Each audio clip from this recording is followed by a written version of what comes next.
Tata First. Powered by NEM. Brought to you by Tata. Leadership with trust. Hello and welcome to this special show where we will get you all the highlights from the Tata First conference coming to you from the beautiful IIT Madras campus. Powered by the National Entrepreneurship Network, this two-day event clearly focuses on promoting and recognizing India's top student entrepreneurs. On this week's episode, we'll get you up and close with some interesting student startups and also get you those winners from the competitions. With over 600 participants, the excitement was only growing in the second edition of the Tata First National Conference. Student startups from across sectors ranging from education, manufacturing, technology, hospitality, travel and many more industries got a chance to showcase their ventures. But clearly the most encouraging trend was the participation of student entrepreneurs from smaller cities like Hubli, Dharwad, Shimoga, Coimbatore and Cuttack. Something where we could possibly have... So what does it take to be a student entrepreneur? Participants got a first-hand account from the CEO of a campus startup, Sony Joy, who heads mobile product company MobMe Wireless. The student entrepreneurs got some valuable advice on why it's not wrong to dream big for student startups, as long as they have the passion to pull it through. Dreaming really big. Even when people tell you that it's not possible to do it, or if it's too much to dream about, it's still okay to dream big. And the biggest question we've faced when we started up, even before turning 20, was that whether you should wait for 20 years, have experience in a particular industry, build your contacts, build some money, have some money in your bank account, and then attempt to do something, or start all the way early when you're just 20 with absolutely zero experience. The moment you are really passionate about something, you won't see it as work. You see it as just passion, an extension of yourself, which means you don't really bother hard working as other people would say. And we believe that you can't actually be unlucky too many times. And I already told you before, advice is good, but decision has to be yours, because only you can follow your intuition to reach where you want to reach. Student entrepreneurs got a chance to be part of breakfast sessions with entrepreneurs and also share their ideas for sustainable growth in the Tata Challenge round. Student entrepreneurs also got to participate in a 90-second elevator pitch with mentors from across industries. Not only does the student try to sell his idea, but also gets the experts to address some of the challenges they face in the business. The question was to change and to convince people to shift from the offline medium to digital medium, so that people, Indians, find it hard to accept. Perfect. Anybody here would want to take a call? You could follow some alternative way of content creation, something like user-generated content. There is some service called Skillshare, right? So you could be good at something and the next person could be good at something. So you can't create the same kind of quality content that guy is creating. So the proposition here would be something like you go for a user-generated content and you kind of reward them. Whoever is creating content on your platform, you reward them and you could share some revenue with them, and that's a way you could kind of achieve some high-quality content with lower investments at this moment. The challenges we face is time track. We can't complete a project within the time period what we actually code, because lack of designers in our company. So we want to know any alternative for it. Okay, so I think you certainly will have to take a couple of days bumped off, because I used to do that, because I used to do exactly the same what you used to do, because we don't find time. We find time only after 6 in the evening when we can work. So you'll have to frame more time. We'll have to burn up in it, oil, so that we have to do that, and also be a little sure when you code up the time also, because whatever it is, you try to communicate. You give them excellent design. You give them at very cheap costing. In this field, deadlines are very important. If you don't meet the deadlines, whatever great masterpiece you do, it's going to be the waste. The Tata First initiative, powered by the National Entrepreneurship Network, has been a crucial part of the entrepreneurial ecosystem in India. So we caught up with K. Sri Krishna, Executive Director at the National Entrepreneurship Network, to get his views on the potential of student startups. So thank you so much for talking to NDTV. A fantastic response this year to the Tata First event. Clearly there is a lot of momentum, generating amongst the students for entrepreneurship. Right. Is this a new trend that we're seeing in India, and you believe this will pick up as we go forward? 5 years ago, when across 30 campuses we were trying to look for student entrepreneurs, we found only one new entrepreneur had been generated. 4 years ago it was not that much better, but over the last 3 years it's gone on to 40 to 140 to 200 to this year more than 400 student entrepreneurs. These are full-time students running businesses, so definitely it's a very positive trend. Again, like someone said, I'm overnight success after 10 years, right? So the same way, I think it has taken 7 or 8 years of hard work on campuses to get here. So while it's a new trend, there's a lot of work that's happened behind the scenes to get here. A lot of startups largely generate out of technology and not so much non-technology. Is that trend also changing, where you're seeing non-technology startups also coming up? Specifically, if you look at student entrepreneurs, 3 out of the 4 most common businesses are non-technology based businesses. So if you look on campuses, yes, absolutely there's a bunch of students starting, web-related, web design firms. I don't call them technology, but in India we still call them as technology firms. But the other 3 most common is around food and beverage. It's around books and related issues that the people feel they can't get. Books are very expensive, and there's a very close need for students, if you will, right? And the third big one that you see is things around their hobbies, right? So this could be painting, this could be custom-made, hand-built, t-shirts, shoes, what have you, or various kinds of art and craft works. So the 3 key things that we see are actually non-technical. Also from an ecosystem perspective, Yes. you're one of those key enablers for entrepreneurs, really, connecting them with key people, key, stakeholders in the overall ecosystem. Has that ecosystem matured in terms of support from different, whether it's the government or whether it's the society? Has that ecosystem matured, and where are we on that curve? Okay. Short answer is absolutely it is maturing. Okay. I would say we're about a third of the way there. We are not anywhere near the end of that journey. Okay. The really good news is the government is extremely supportive. Particularly, again, you go to individual government departments, they're quite motivated. If you look at people like DST or DSIR, DSIT, and there are some good visionary people there. The policy environment still needs a lot of work, but we'll ignore that for the moment. But if you certainly look at this, and similarly if you look at angel investors, if you look at mentors, if you look at subject matter experts and professionals who are prepared to give their time, we have certainly made tremendous progress. From a challenge perspective, a lot of people would say that from an idea to a big business venture, it's usually that gap that student entrepreneurs generally are not patient enough to see that through. They either sell out in between or close down that venture because they're not able to sustain that enthusiasm. Would you agree with that? Being an entrepreneur is hard. You have to be pig-headed, you have to stick it out, right? And there's no guarantee of success down the road. But what sustains people is a large vision.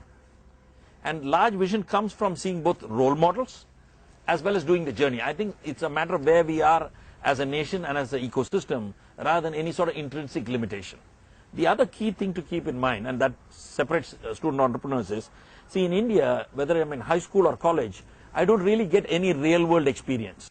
I don't have a newspaper route, I'm not having a lemonade stand, right? So danda kaisa karna I learn only when I actually do something. So most student startups are to do with learning wheels. They're really training wheels. In fact, we believe most of our students will actually take jobs because they'll be more entrepreneurial to start with, and they're likely to learn a lot of these skills which, overseas you would learn in college. You end up learning on the job here. Sure. But also what is changing is in terms of more entrepreneurs at a student level, also because the economy itself is throwing up so much more opportunities. Right. And that's the reason why students now, with the access to information, are able to think bigger. Would you agree with that? Absolutely. I think we are living in a very, very lucky age. If you look at the change that's happened in the last 5 years, forget the last 10 years, right? One, as Indians, we are far more confident. Two, the kids have a lot more exposure thanks to the internet and what have you. Three, the cost of doing a whole lot of things has come down. So I think it's a very exciting time. You're right on the money. I mean, we are going to see it happen. Microsofts or the Dells all started at a small garage or, a small shop. We could get there someday. Are you confident that we could see among the top 10, brands in the world an Indian company there? if I didn't believe it, I wouldn't be doing what I'm doing. Okay, I think that's a very important vision to have. But again, like all vision, we need to be clear in what horizon are we talking about, right? I believe not necessarily student entrepreneurs, but entrepreneurs in India will build the next companies to happen. And I think while I have your platform, one of the key points to do is we are going to probably do it solving problems in India and not necessarily solving problems of the world. Because the good news, bad news in India is we have some of the biggest problems, which present some of the biggest opportunities. So absolutely, I think once we start focusing on the big problems we have, we will see an Apple, a Google, and Amazon. We may not recognize it. I mean, just like we wouldn't have recognized Google when it was young, right?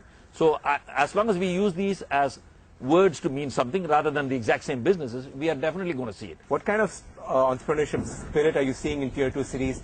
You have the Tata First Dot Challenge going to Tier 2 and Tier 3 cities. What kind of response have you generated from there? One word, phenomenal. Phenomenal. Okay, when I look at year 1 to year 3, right, particularly in to your first question that you asked, right, where we have spent time, it is there. We are only unearthing it. I mean, you know, yes, we would like to believe, whether it's the Tatas or us, we are contributing in a way definitely to build it out, right? Because I think when you shape it with a curriculum and a system, it gets there faster. Sure. Sri Krishna, thank you so much for talking to NDTV. Thank you. You've been very kind. From automatic dosa makers to portable scanners on wheels, we'll get you more interesting student startups after this very short break. Do stay tuned. Tata First Dot, powered by NEM, a Happy India initiative by Tata. Leadership with trust.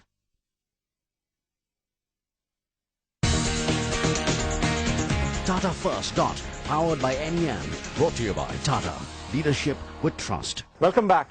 Another crucial component of the Tata First Dot conference was the competition to judge the best student startups. Here's more on who walked away with the honors.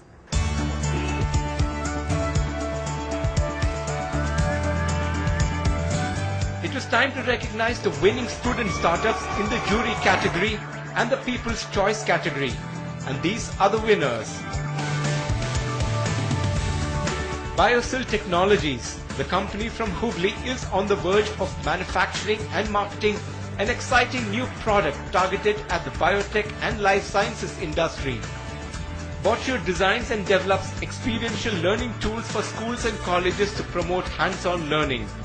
BuyHatke is the first and only dynamic product, price search and social recommendation engine in India for e-commerce. Crowdbeans, the company is a crowd-powered mobile app testing platform which provides developers a chance to test their apps on various platforms and across a wide range of handsets. Dreamscraft, the company is into manufacturing fiber sofa with innovative design and is obtaining the monopoly in the market with novel graphics and design. Mukunda Foods Private Limited, the company is into the design of automated food equipment like a tabletop dosa machine which has been conceptualized, designed and prototyped. And so we caught up with some of the winners. I have with me the student entrepreneurs from IIT Kharagpur, Rohit and Gaurav. You've created this platform called BuyHatke. Take us through how you thought of this concept and what does this platform really do? So basically, one day I was searching for a deal, and that day I didn't find out the good deal online. So I thought of that there is a lack of platforms available where I can scout through all websites at once. So we created this platform. So buyhatke.com is India's first dynamic product price discovery and social recommendation engine. So Bala, you can log in and let's say you have a long lost friend from 3-4 years. You can just tell him that this is your friend. It would mine out the Facebook data, social network data, mine out the likes and dislikes and give you the perfect recommendation for your friend that you should buy your friend this gift, and it will also scout the best deal online through 40 different portals. What is the kind of response you've seen from the market? Because clearly this is something consumer driven. What kind of response have you seen from the market so far? About the response, it's nearly about 4,000 daily visitors. It's mainly from the college and from IT background people, and they mostly buy books and electronics material. Besides the mentoring and the networking that you're doing, what do you hope to gain at the end of this event? So at the end of the event, the mentoring sessions were definitely helpful. Other than that, I've gotten useful connections who said that as we are planning onto the growth stage, they said that they would help in raising funds they would connect us to the right people and also give the media backing that is necessary to market this product. We finally plan to make Buy Hatke the ultimate shopping experience and the single starting point for every purchase made online. So they said they would be helping in achieving our vision. I have yet another team from IIT Kharagpur, Amritanshu and Anshu, who call their venture, the student venture, Crowdbean. Take us through the concept itself and in simple terms, what does it really mean? So basically, Crowdbean deals with crowdsourced mobile app testing. So for example, you develop an app today. Now you have varieties of handsets in the market. So you can have an Apple or you can have a Samsung. These two have different screen size. So while developing your app, you have to adjust your app according to the screen sizes to the platform, say Android or iOS it is. You have to do various specifications. So in order to meet this, either you can have our own testing team which should have as many sets as possible, or the other option is you outsource it to us. So we have a crowd of around 1,000 testers which have different handsets. So you give it to us, we'll distribute that app into a tester community and they will test the app for bug, and the testers which are with us, they get paid on a per bug basis, and hence the testers also get profit and the app testers gets easy because they can get the app tested. Sure. What is the kind of response you've seen from the market? Clearly mobile is something that a lot of application developers are seeing as the next big growth stories in the technology space. What kind of response have you seen from the market? So many people have approached us to ask for their apps for testing, and right now we have around 5 clients who have already got their apps tested by us, and many people have also they are interested in earning money by testing apps. So we have around a pool of around 100-200 testers who have already tested our apps for us and earned money doing so. And as a matter of fact, even in this event itself, we were approached by one person who wanted to have his app tested. And so that gives you an idea of the response. So I have with me Ishwar, who's got me really interested with his proprietary technology, Dosa-matic like he likes to call it. I love eating dosas. I really want to find out more about this technology. Ishwar, how did you come up with something like this? I know you're from Chennai and people here really love eating dosas, but a machine making dosas, really? People will like that? Yes, if you look at the cost of dosa in Chennai, it costs from somewhere around 25 to 30 rupees, maybe 50 rupees. But the same dosa in New Delhi will cost to 80 rupees to 100 rupees. And Indian food at an Indian place is becoming expensive. But if you see the cost of burgers, pizzas, donuts, etc., not only in India, globally the cost remain the same. Because food products like pizzas, burgers, etc. are manufactured. But Indian food products like dosas, puris, parathas, etc. are prepared. Thus, we thought that taking a preparation-based framework from manufactured-based thinking will reduce the cost of the food product, because we are removing the skill involved in making the food and also making the process of making the food a lean one. So we thought, okay, let me devise a machine, proprietary technology as we call it, to print dosas. That's how we came up with a dosa printer. Sure. And what is the response you've got? Have you had a bunch of tasters to taste an original dosa with your Dosa-matic dosa? Yes, we had blind tests where 2 different dosas were given, and where they said, yeah, this is just a dosa, just tell how it is. And yes, they didn't feel it's a cosmetic dosa. The taste of the dosa is why the team has been with us so far. Sure. What stage of development before this actually hits the market are you at right now? And how do events like this help in getting you, to make this great idea into actually a complete business plan with a business strategy? This product will take somewhere around 6 months to be in the market where you can see the product. Though we are done with the product, we are doing a lot of R&D work, and we are still raising some funds so that we are a student startup. And events like this, as we see, this is the 3rd Tata First Dot which is happening. It brings us a lot of motivation, so that we feel that it's not only me who is doing something like this, we have others also facing the same problems, and we have mentors who come from various places who guide us to take our problems and to put in some value to what we are doing. And most importantly, this event brings us a feel that yes, we have arrived somewhere. Yeah, we are being felicitated that you're one of the good startups, student startups, one of the hottest student startups. So events like this will add courage and some go in your heart, which will make you feel going forward, and also a lot of value. Meanwhile, in the People's Choice competition, the top 5 winners were Crew or Creation of Eternal Wings. The Shimoga-based company imparts practical knowledge among the high school and pre-university students regarding basic science concepts through workshops and a trimester magazine. Video Wala, an independent initiative by a group of young filmmakers for the production of corporate films, training videos, promotional films and video biographies. Enchanter Corporation, a campus company which makes online courses for engineering students to clear their engineering exams. Posh started off with just doing plush items. Posh has now continued to glass painting, pot painting, embroidery, stitching and jewel making. Dream Trips. This online venture helps book air, train, bus tickets, taxi services and tour packages with good customer service and strict punctuality. Also, the Tata First National Conference showcased many startups run by women entrepreneurs, and we caught up with a couple of them. I have with me the entrepreneurial team from MOP Vaishnav College, Chennai, Sangeeta and Shruti Kirti. They're calling themselves Scan on Wheels. Let's just find out more about this entrepreneurial venture. Tell us about Scan on Wheels and how it actually originated. We actually started out as a two-day business venture. It was actually a project through project in college. It was like an intensive training program that all of us had to attend. So we came up with this two-day business plan. There's this stereotypical attitude that all women should stick to jute bags, food and saris. So we just wanted to break that and do something technical. On wheels, because it's something that's never been done before, and we haven't really found any other photo studio or any other service provider for this particular sector. Why? Because we're a mobile scanning service. We're not just a scanning service. We go to institutions or people's places and we scan photos, documents, business cards, and so on. Besides the 11 winners, the remaining 18 shortlisted student startups from the top 29 will also receive recognition and mentoring through the NEN mentorship platform. We caught up with one of the jury members, Govind Shankaranarayanan, who says some of the winning student startup ideas have the potential to grow into strong and profitable businesses. The sheer number of participants is much higher.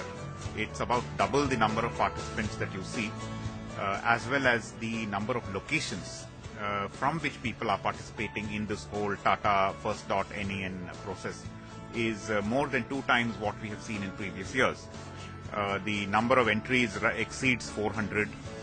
Many cities, including what you would classify as Tier 2 and Tier 3 towns, have shown interest through participation in this. I have to say, out of the 300 or 400 cases that we saw, certainly there are at least 40 or 50 which look promising, and certainly at least 10 or 20 where the level of advancement in thinking, the number of customers they have, the ideas they have are outstanding and show enough promise for them to deserve both mentorship as well as funding. That's all we have for you from the Tata First Conference. Hope you guys enjoyed some of the ideas that have emerged from India's future generation of entrepreneurs. Thank you so much for watching. Stay tuned to NDTV. Tata First, powered by NEN,